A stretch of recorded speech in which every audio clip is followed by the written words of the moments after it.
Hi,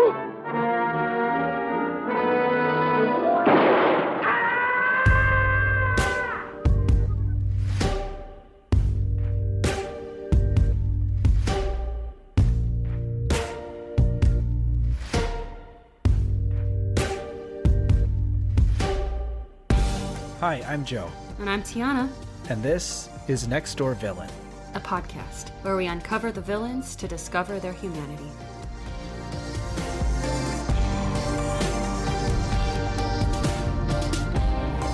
Hi.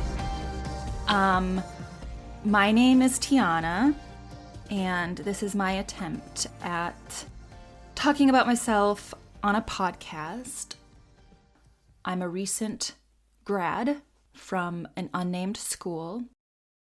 A few things about me. I like looking at the sunset. I love cats. I love cats. I love all cats. I really do love cats. I'm sorry.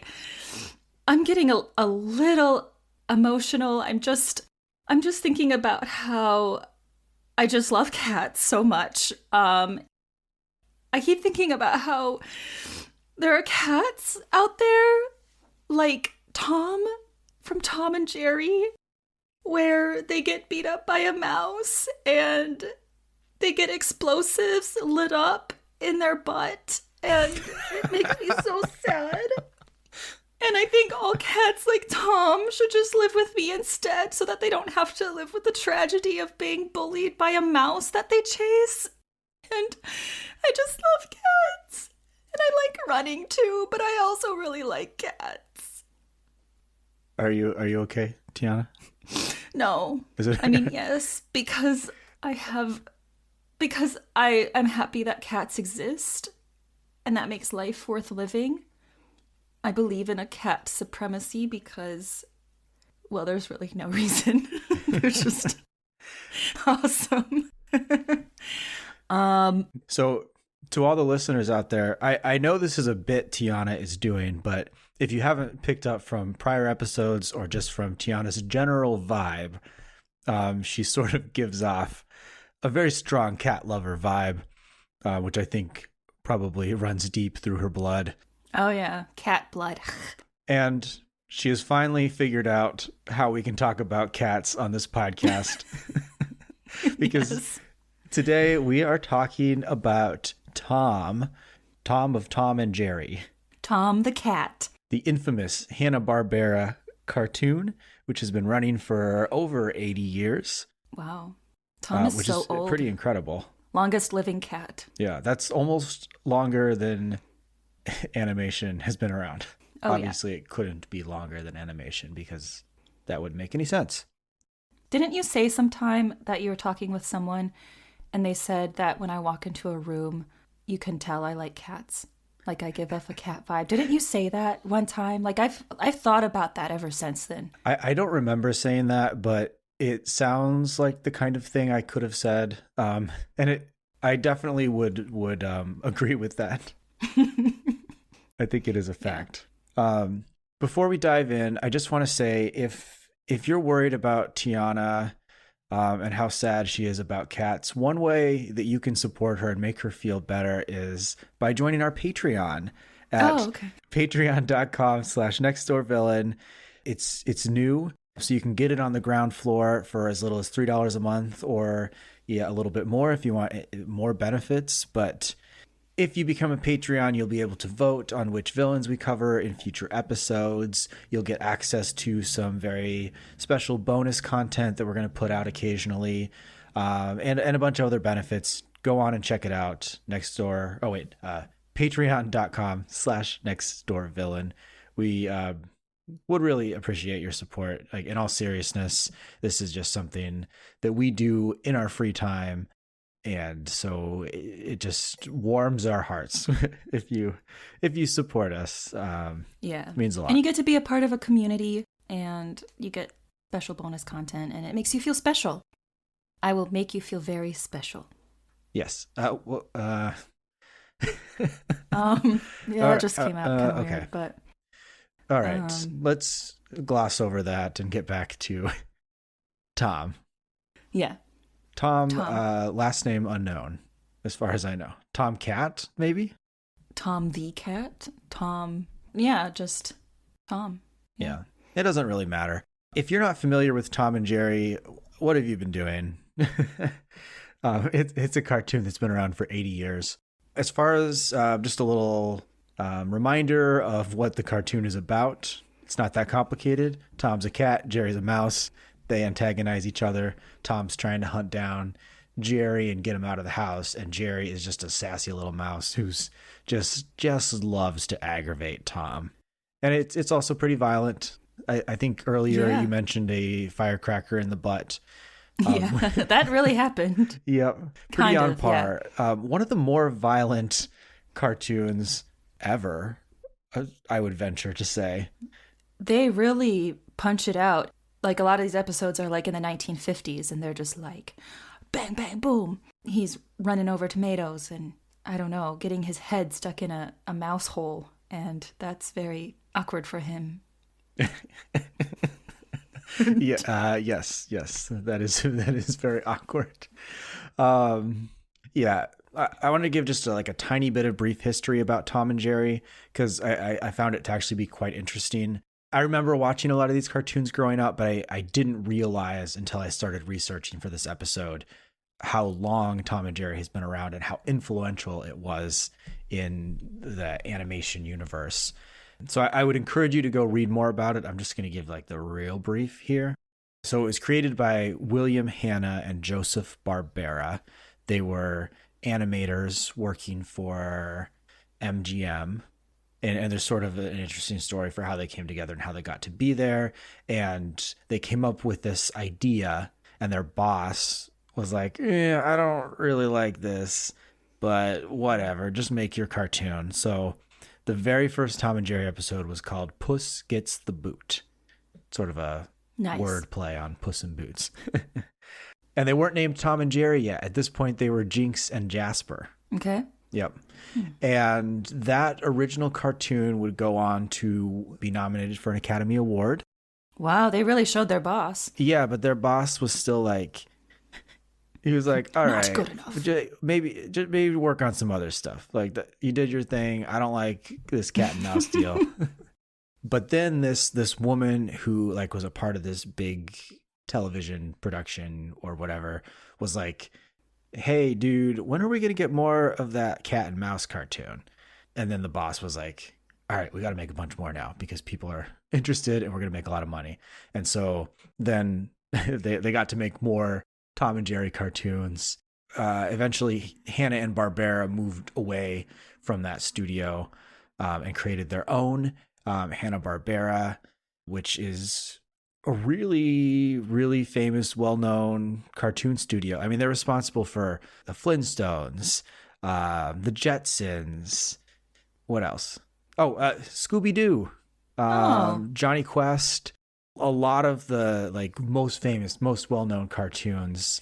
I wonder if kids today know Hanna-Barbera. Like Scooby-Doo? Well, just in general, Hanna-Barbera was so big when I was younger. We were probably on the tail end of when it was in its heyday with their cartoons. So, but I wonder if, because I don't know if if even really exist anymore, besides just reruns of old stuff. Yeah, I don't know. Yeah.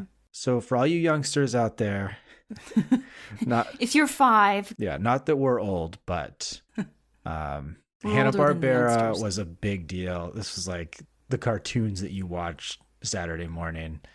Also, just to note, just want to mention it just because I feel we're sort of in the business of recognizing things that are bad. That in the early cartoons, and then liking it? No, or hating it. Yeah, in this case, we're gonna not like it. Okay. And it's not just Tom and Jerry. A lot of the cartoons in the early 1900s had a lot of racism and sexism, and Tom and Jerry was not immune. They did have a character named Mammy Two Shoes who appeared in a bunch of early episodes. she was black and just very racist, and sort of the character was built upon sort of the ideas that came out of like minstrel shows and blackface, and she was even often not voiced by a black woman, so pretty problematic. Luckily, not luckily, yeah. I don't know. It wasn't until 1952 that character was totally phased out finally. Anyways. Yeah. Yep. I'm not surprised one tiny itty bitty bit. Yeah. So when we say we love Tom and Jerry, we're certainly not endorsing any of that stuff. It's bad and shouldn't exist. But there's still a lot of Tom and Jerry that's really fun. That has nothing to do with any of that. It's won 7 Academy Awards, more than any other cartoon in history. Wow. Yeah. Any other cartoon in history? Why? Like, I like Tom and Jerry, but like, is it that their shenanigans are creative? It was like in the early days. It hasn't won an Academy Award in a long time, but it was like in the documentary short categories. They would make a lot of these like short animated shorts category, and they would often play before movies in the theater. And these like animated shorts were like so popular for a time that like sometimes people just go to the theater specifically because they wanted to see these shorts at the beginning, maybe even more than the movie that was actually playing. And so in the early days, these cartoons were playing on the big screen primarily until TV came around, and then the cartoons like moved to television. And I believe Tom and Jerry was nominated for some Emmys. I don't remember if it actually won. Wow. But very popular. Very popular. Just can't get over watching that cat getting hit with a tennis racket and then going into a dog pen and then seeing the light of death. Just beautiful. Yeah, so that's my very brief, very rough Tom and Jerry history backstory. Cool. So Tiana, how do you empathize with Tom? Tom, yeah.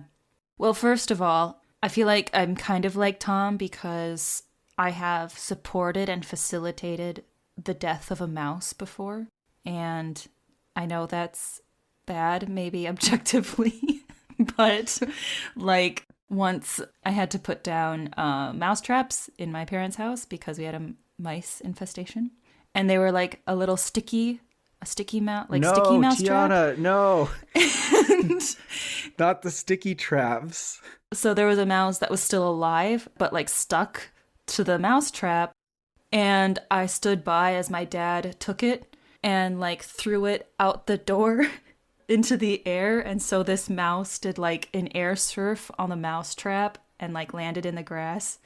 And so I have been like Tom, in which I've facilitated the trapping of a mouse that eventually like went airborne, like woo, like ride of my life, and then land in the grass, and then probably died eventually. What? I have some opinions here. I know I've said some things on this podcast in the past that make me seem like I don't care about animals. Yeah. And that's not true. I do care about animals, and I am ethically opposed to sticky traps. Yeah. It is a slow, torturous death. I'm not opposed to trapping mice because sometimes they're a nuisance and like you just have to deal with them. They were eating our bread. Yeah. And unfortunately, that's like sometimes you just can't coexist safely with mice. So you have to deal with them. I had a mouse problem at my last apartment, and I thought that I would live trap them and then I would go release them. But I read online that you have to take them over a mile away from your house. Otherwise, they can find their way back, which is bonkers. But I was also like still like kind of scared of them and nervous around them. So they would go in my little trap, and then I would use a pair of pliers to pick up the trap and put it into a giant pot with a lid. And then I put that in my car, and then I drive them a couple miles away and let them out in this like field behind this warehouse. And they'd come out of the trap just like covered in their own poop and they would just like waddle out, and they were just looked like death, and they would just like stand there in the open and like look around, and they looked so scared. And then I was like, I can't release them all in the same place, so I started releasing them at different places around town. Oh man. You were like giving them little rides.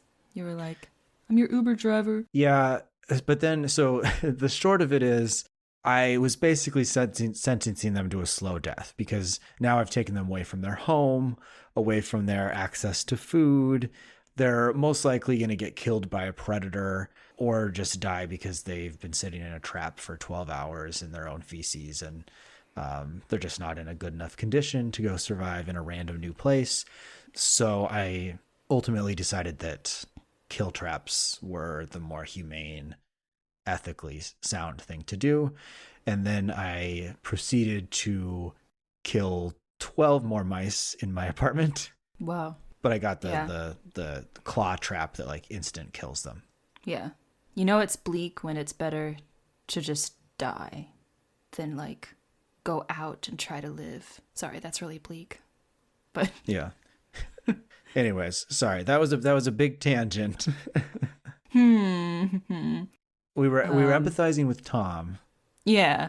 And granted, that was just one time, like with the sticky trap. I think you can let that go. Yeah. You don't need to let it weigh heavily on you anymore.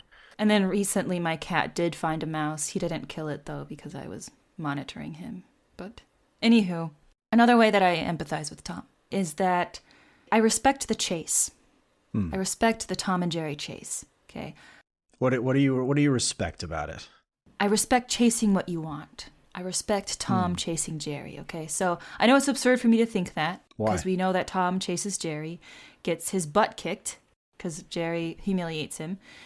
Maybe he's chasing him, but Jerry knocks him with like a paddle and he goes into the ocean and almost drowns. And then the cycle repeats over and over again. He wakes up, he chases, he gets humiliated, wakes up, chases.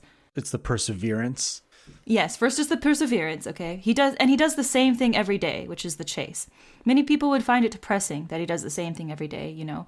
And, you know, one reason why people might want Tom to stop chasing Jerry is because it doesn't seem all that fulfilling on the surface, and it seems a bit agonizing for him, right? He's getting, like, explosives up his butt. So I wanna challenge this, though. I think there's some beauty in the midst of this endless cycle of chasing and doing the same thing over and over again, even though others might not think so. Sometimes we think this is kind of a depressing thought, but let's take a look at some of the beauty that ensued for Tom during this constant chasing and doing the same thing every day. Okay. What's the beauty? In the process, he's been able to figure out creative ways to beat up a mouse while playing classical piano. For example, like pressing the keys so that the keys hit and punch Jerry while Tom is making beautiful music. So he improved his musicality. In this shenanigan, he was able to see the sights in Spain with Jerry after they did some shenanigans there. He was able to pretend to be a bull in a bullfight, ole, when Jerry was a matador, which is pretty cool. And they actually liked that. Like at the end, Tom was like, well, I cannot defeat the Jerry matador, so I'm just gonna play the Spanish guitar with my cat friend and tell the missus of the household that we cannot defeat the mouse, and we're just gonna be Spaniards with our little guitars. And they all lived happily ever after, including the mouse. And he was delightfully tickled by Jerry when Jerry was trying to defend himself. He was kissed on the cheek by Jerry when Jerry was trying to distract him by showing him love, I guess. He developed not a hate relationship, but a love-hate relationship with Jerry, where there's some collaboration, like they're trying to get away from a dog that was chasing them. So it was collaboration as well as competition. It's the little things that count during the everyday chase that sometimes make the constant chase worth it. And I can bring this back to our own lives too. Okay, I mean this in not a bad way. Yeah. I actually was more on board and I understood what you were saying before you explained it. Oh, yeah. Yeah. Yeah. Wait, do you understand anything of what I said, though? I understand it. Yes. But you don't agree. That's okay. No. I agree with this idea that like there's something sort of inspiring about the ability just to continually get back up and to work hard and to problem solve and to like constantly be chasing a goal, because like that's something that I sort of struggle with. I'm really good at sort of getting an idea and then getting really excited about it and then like working really hard on it on that first day when I'm excited, but I'm really bad at continually coming back to the same thing and working and working. I'm very much aware of that about you. Oh, great.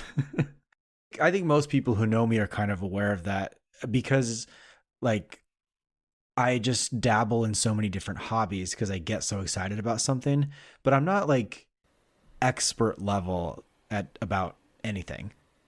I'm like, which is fine. I don't think there's anything wrong with I'm that. okay at a lot of different things, but I'm not an expert at many things. And it's because I don't have that perseverance to continually like every day go back and try the new thing. So I do get what you're saying, that and through that perseverance, as silly as it is, he ends up doing some creative, interesting things. Yeah, and there's some beauty in that. You know, there's some beauty that you see in the perseverance.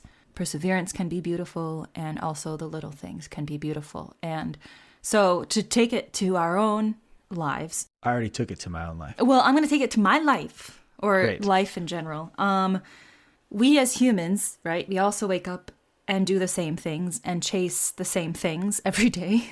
A lot of us do. We chase money, we chase relationships, we chase fun.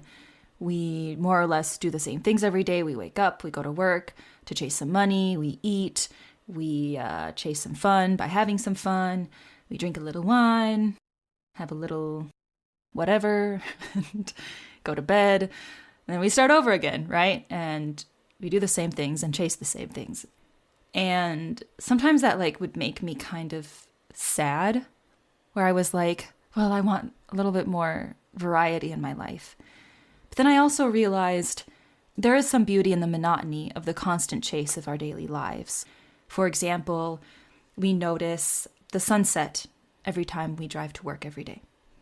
We notice the nice taste of coffee smoothly, lusciously entering our esophagus. We get to see the decorative offices or workplaces of where we work. We notice ourselves improve our social skills every day when we go to the grocery store or to the restaurant.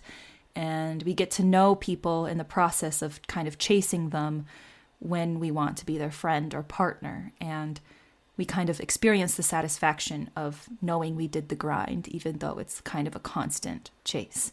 So it felt like Tom was really showing us that, yes, on the surface, it seems weird and sad, but there are beautiful things about it that can ensue even in the monotonous chase. Yeah. So keep chasing, Tom. Keep chasing. Yeah. Now, myself, on the other hand, I think that's a very good point, and I agree with it. I sort of came at empathizing with Tom from a different direction. So, whereas you saw like a beauty in the chase, I saw sort of anxiousness in the chase. I really felt like what I could take away from the Tom and Jerry story is that sometimes we shouldn't get hung up on the things that are challenging us or the things that are bothering us, because Jerry is constantly antagonizing Tom. Honestly, like, for me to even say Tom is the villain is a little bit of a stretch, because that stupid little mouse is always trying to make Tom's life worse. But for Tom, I think it would be so helpful for him if he could just like relax and let it go. And for me, as someone who is very anxious, I saw a lesson in that Tom he's always bothered by Jerry, and he lets that overtake his life. And because he's constantly chasing Jerry, he's constantly getting hurt and injured, and all these bad things are happening to him, all these really violent things. And if he just like let Jerry be, if he just didn't worry about it, they could kind of like live in peace Jerry would probably get bored of antagonizing Tom if Tom didn't react to him. And then things would just be fine. They wouldn't have this violent relationship. It's like the more you resist something or someone or try to fight it, the more it comes back at you. Yeah. To hurt you, maybe. Yeah. Well, and for me, it's like dwelling on my anxious thoughts, like continually following the same thought over and over and over again rarely gets me anywhere positive, when like really if I could just I sort of the idea that I talk about in therapy or meditation is that like instead of dwelling on an idea, let's just like acknowledge it, see it, and then just let it float on and move past and then approach the next idea. Yeah. That can be really hard when you think like you need to solve a problem though. Like to Tom, Jerry is a problem. Yeah. Well, that's the point is it is really hard. And that's why I empathize with Tom about it, is that Jerry is such a pest. You know, and also to go back to this whole thing about, I wonder if Tom is even the villain at all, is that like Tom is a cat who lives in a house where he is supposed to live. And then Jerry just like shows up and starts stealing food and just being a little punk. And there are episodes where Tom's owner basically like threatens Tom that he's going to be kicked out unless he catches the mouse. So it's like literally Tom's job to keep Jerry away. And Jerry, like, I think Jerry knows that and just wants to make things bad for Tom.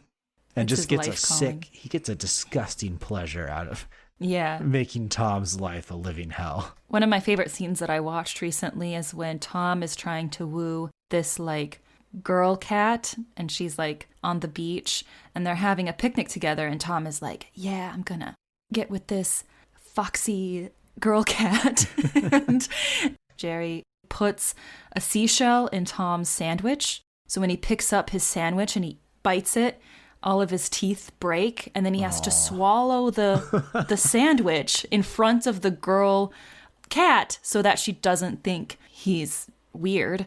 He eats this entire seashell in a sandwich, and he has to gulp that down. Yeah, I mean, if a mouse did that to me, I'd pick it up and chomp on it right then and there. Yeah. Yeah. Just In the Tom and Jerry movie, the 2021 movie that came out that was, I think everyone forgot about because it was so Oscar-worthy. universally hated. yeah.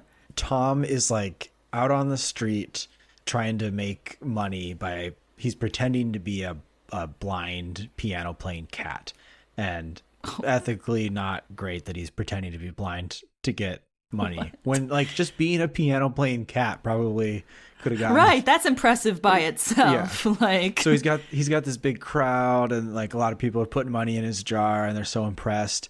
And then Jerry sees that and he's like, oh, I could make some money. And so Jerry like takes over and like basically reveals that Tom is blind to the crowd and then like does his own like dancing, basically like upstages Tom for no reason. Like yeah. that's how the movie starts. And so to me, at least in that movie, Jerry was very much the villain because Tom was just doing his thing and Jerry just showed up and was like, all right, I'm going to take over. Right. Jerry's the real villain. That's my stance. I agree that like Jerry sucks. I just felt that Tom was the default villain because he's the cat who chases the mouse and he kind of started on the offense in the very beginning, like the one who's like, I'm gonna chase you. So he's the one who's like trying to do harm first. I think there's a lesson in there about assumptions and that like That's true. There's sort of this assumption that when someone is sort of taking action against someone else that they are the negative aggressor, I guess. When if you took a step earlier, you would have seen that Jerry was the real villain. If you take a step earlier, you realize that Jerry was the one who entered the house. Yeah. Though interesting to note, when Hanna and Barbera created Tom and Jerry, their intention was to create these like two opposing forces that were sort of equal and that were in constant battle with each other. So they really, when it comes down to it, they're neither of them are doing good things to each other. At first I thought like Did they make this as like a metaphor for like how they feel towards their landlord or something? Like, my landlord keeps bothering me. There is a fan theory out there, which I don't think makes much sense, but it's this like really popular theory online that everyone's talking about, that Tom and Jerry are actually friends, and that Tom is pretending to try to catch Jerry, but not actually catching him, because if Tom isn't pretending to catch Jerry, then the owner will just kill Jerry. Right. So you have to pretend that you hate each other. Yeah, so they basically have to pretend to be in battle so that the owner doesn't actually kill Jerry on his own, but he can never actually kill Jerry because they're actually friends. And that would explain why they're chasing each other for about 80 years. Yeah. Just never ending into the abyss. It's a nice idea, but they get pretty beat up. Like that. You think they could tone down a little bit. That's why I think maybe it's like a love-hate. Like, I get the theory, but maybe it's a little more love-hate, where they sometimes do hate each other, but then want to see how badly they can hurt each other for fun. Yeah, what's that masochist? word? Sadomasochism. Masochism. Yeah. Cat and mouse masochism. I do kind of think there's an element of that like there's a thrill for both of them. Oh, yeah. We should, let's try it sometime. Let's chase someone. All right. You try it and then let me know how it goes. I'll let you know. I'll run around town with like a tennis racket and some tomatoes. See how it goes. As a white man, I think it's not a good idea for me to go violently chase someone. I don't think there's any way it's going to be. I think it's going to be interpreted pretty bad. Like when someone calls the police, what am I going to be like? Oh, it's I was Tom and Jerry. Yeah, I was trying to be like Tom. I'm a cat, see? Tom who? The cat from Tom and Jerry? Ugh. They'd be like, alrighty, Looney Tunes. I don't think that defense would hold up in court. You never know, but I do have a question. Okay. So for us to relate to Tom, I want to know, have you ever chased someone, literally or figuratively? Besides like playing tag, or something like that when I was younger, I don't know that I've really actually chased someone physically.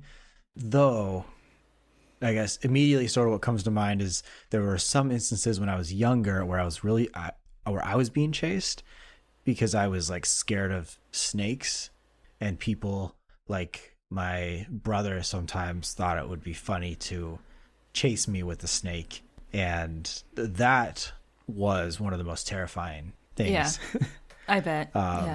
I was the one who was chasing people with the snake, so. Oh God. Yeah. You're the worst. Because I'm afraid of spiders, but I'm not afraid of snakes. I don't know why, but. I don't deal with snakes.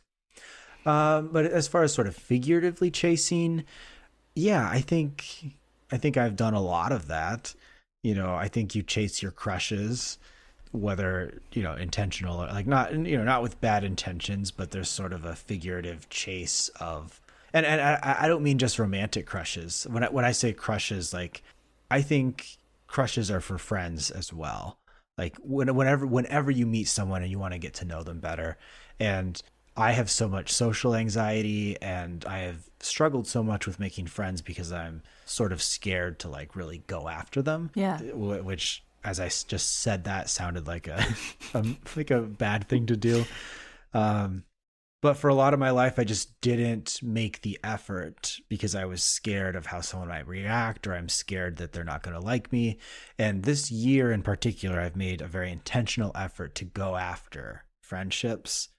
And it's been really scary for me. But I have made a lot of new friends, and it's starting to be like really rewarding to like when I meet someone that I sort of instantly click with, to get up the courage to be like, hey, do you want to go do something? Or like, here's my number, let's hang out. It's a difficult step, but the chase in those instances is worth it more often than not. Especially as like, I don't know if you've experienced this, Tiana, but after you get out of college, your late 20s, early 30s, it's sort of difficult to make friends because you don't have, outside of work, you don't necessarily have like inherent places where you're meeting other people your age like you do when you're in college. And sort of the realization, I think, for me is that like, oh, I felt like I was having a hard time making friends, but it turns out so did all the other people my age.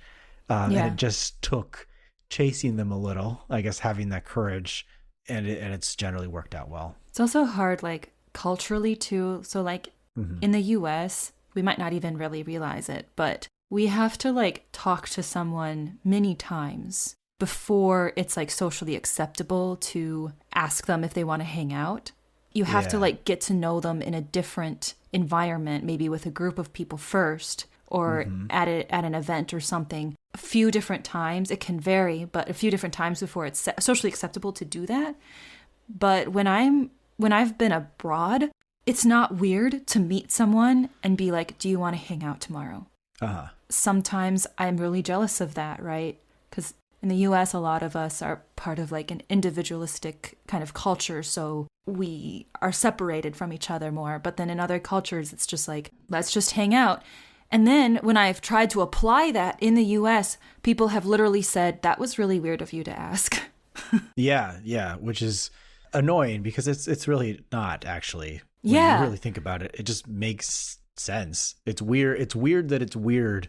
Yeah. To like ask people that you like think are cool to hang out. Because the reality is if they don't want to, like they should be able to just say no, and then you can be like, oh, that person doesn't want to hang out with me, so I don't want to be friends with someone who doesn't want to hang out with me, and then you try someone else. That's the ideal. Honest, open communication. Normalize just asking people to hang out if you have good vibes. Anywho.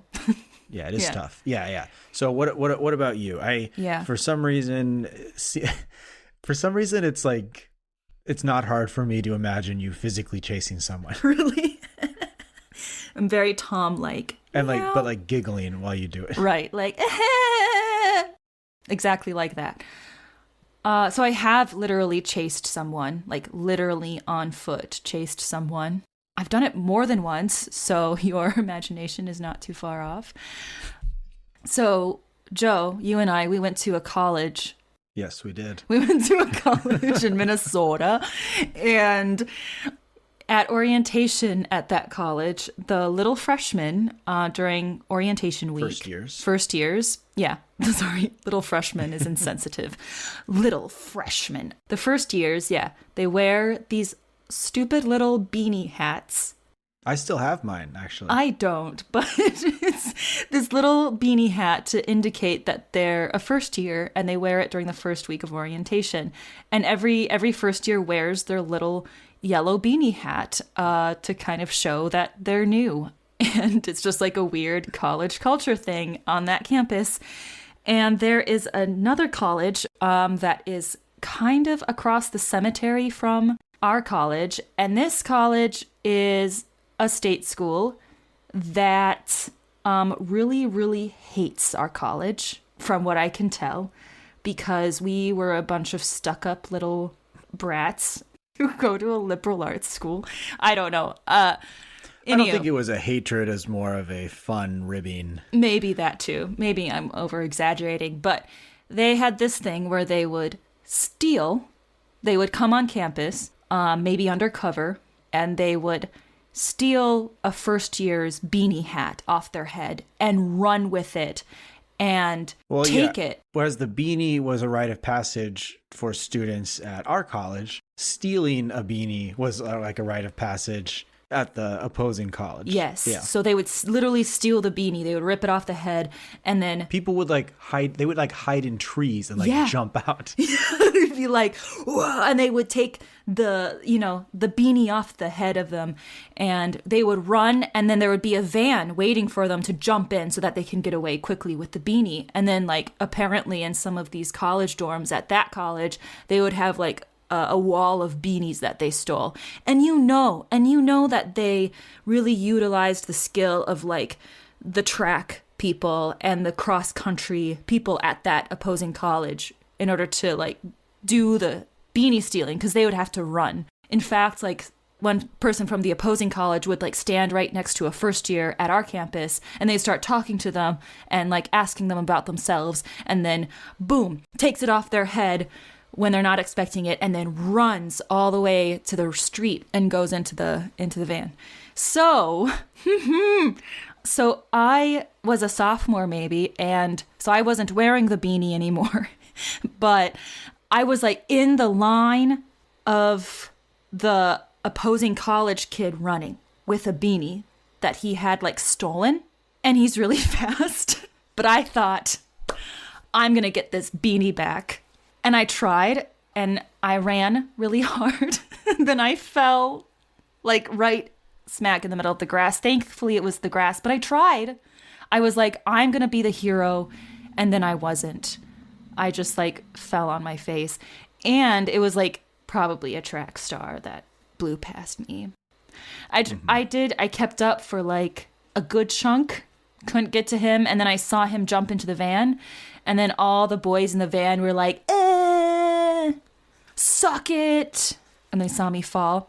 But I really tried, but I felt a lot like Tom because I was trying to chase the guy who stole the beanie, and they were like, that's hilarious that you would try that. That does sound like a very Tom experience. Because you're like humiliated too, but then I was like, I'd do it again. I'd try it again. Well, good for you for trying to help out a young first year. At the end of the day, no one probably really cares. I bet it is kind of embarrassing to get your beanie stolen. I actually never got mine personally stolen. But like imagine being like, someone stole my beanie. And then you like have to file a police report because it's technically stealing property. I don't know. All of our listeners are like, they're like, this beanie is so stupid. Why? I know. Why would anyone care People about think a it's beanie? interesting though. I've told people about the beanie and people were like, wow. Yeah, they're like, wow, that's dumb. Right. Is what I've heard from people. So we actually today, usually Tiana shares a poem, or often Tiana shares a poem, but today we actually have a poem from a listener. And so I just thought, just a brief reminder that if you are a poet or a writer or neither of those, but you just like want to try to get in the mind of a villain character, and feel free to write something and send it to us. We try to share them on the episode as much as possible, but sometimes we share them on Instagram or on our website. So feel free to send those to us via Instagram at nextdoorvillain or by email at nextdoorvillain@gmail.com. And on our website, we do have a submission form that you can also use to submit. Yeah. Maid Corbic is from Tuzla and is 21 years old. In his spare time, he writes poetry that is repeatedly praised as well as rewarded. He also selflessly helps others around him, and he is a moderator of the World Literature Forum WLFPH. World Literature Forum, Peace and Humanity, for humanity and peace in the world. Amazing Maid. Here is his Tom and Jerry poem, State Forces at Any Cost. He doesn't ask anything for the hero Jerry, just a little luck to give him because he thinks he can be a loser, and the many children don't really like it. They support only one side, and they did not see that it was a wrong state of mind, for even the bad sometimes have all the good, and that is all the struggle for survival is essential. It is very magical to watch those moments of childhood, changing each other in four walls. With that color and speech, hairy and dirty, he just wants to win, and a way to annoy your friend. Sometimes forgive him lightly for some mistake, but all this is unfortunately so short-lived. For what is the life of a villain who wants everything for himself? So often bad behavior becomes villain in age. We forgive him. He knew it was only through the screen, shown feeling his emotional state, so he is just a brave cat who wants evil. But it brings something good in the end, which we will all one day discover for sure. But he is brave, and so funny to all of us. Without her life of meaning, I wouldn't have. So now, comrades, let's raise our glasses in the air and finish forever. Let it be forthcoming for the youngest children to choose who is the winner in the game. Thanks again for sharing. That was great. And now we got to end like we always do. Not always, like we now do. Oh yeah, the rating. I forgot. By rating our villain. And today we are going to rate Tom on a scale of cats. How many cats? Paw prints. How about paw prints? Paw prints. Okay. How many paw prints out of 5 do you give Tom? I give him 5 paw prints. I should have known. Because he's a cat. Is it just because he's a cat? No. I mean, that's part of it. I mean, that's a big part of it. I mean, yeah, that's a good chunk. I'm going to go the opposite direction and give him 1 out of 5 paw prints. Okay. And the reason is because I just don't think he's a villain. Oh. I think Jerry antagonizes him, and I think he has every right to go after Jerry. And kill him. Yeah, yes. Whoa. I think Jerry deserves to die. Nice. No, not entirely. I do think it would benefit Tom if he could just let it go and move on with his life. I think if he could see a therapist or if he could maybe practice meditation, that would do a lot for him. Maybe get neutered. That might help. Yeah, maybe, I guess. But ultimately, I don't really understand what we're rating on. But as a villain, if that's how I'm deciding my rating, I just don't think he's much of a villain at all. I think he's doing his rightful duty as a cat, and he's being antagonized. Take Jerry out of the picture. I don't think Tom does evil. So I like Tom a lot, and my rating of him does not mean that I dislike him. I just don't think he's very good as a villain. Yeah. Because he's not a villain. That's fair. That's my stance. That's fair. He's just a cute little kitty. Anyway, that's it for today's episode. Thank you all for listening. My name's Joe Anderson, and Tiana Hennings is the other person you've heard talking today. Again, you could support us on Patreon if you'd like. We'd really appreciate it. Patreon.com/nextdoorvillain. I don't know why I can never remember that. Yeah. We're also on all the social medias at nextdoorvillain. You can find us nextdoorvillain@gmail.com. Nextdoorvillain.com is our website. TikTok is at nextdoorvillain podcast, and I just put up a TikTok yesterday. Nice. Go check out that TikTok. Yeah. Joe has no idea what it is or what it's about, but... Yes, I don't have TikTok. I refuse. Yeah. All right. Thank you all for listening. Go hug a cat. See you next time.